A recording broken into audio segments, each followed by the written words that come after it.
এই মুহূর্তে নজরে রয়েছে রায়গঞ্জ। বুধবার মনোনয়নপত্র জমা দিয়েছেন রায়গঞ্জ বিধানসভার তৃণমূল কংগ্রেসের উপনির্বাচন প্রার্থী কৃষ্ণ কল্যাণী। এদিকে নির্বাচনের সময় যতই ঘনিয়ে আসছে, শক্তিশালী হয়ে উঠছে তৃণমূলের প্রচারাভিযান। বৃহস্পতিবার রায়গঞ্জের দেবীনগর বাজারে ভোট প্রচার সারলেন তৃণমূল প্রার্থী কৃষ্ণ কল্যাণী।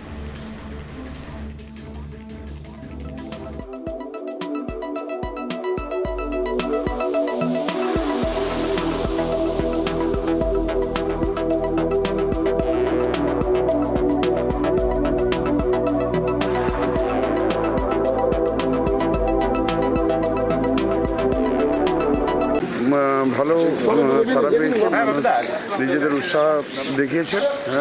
সাধারণ মানুষ এবার বলছেন এটা রাজ্যের ভোট আছে, তৃণমূল কংগ্রেসই ক্ষমতায় আছে, তো তৃণমূল কংগ্রেসই এই এলাকার উন্নয়ন করতে পারবে। এই হিসেবে মানুষ সাড়া দিয়েছেন, উৎসাহিত হয়েছেন। তাতে নিশ্চিত এবার আমাদের তৃণমূল কংগ্রেসের খুব ভালো ফল হবে, এর নিয়ে কোনো অনিশ্চয়তা নেই।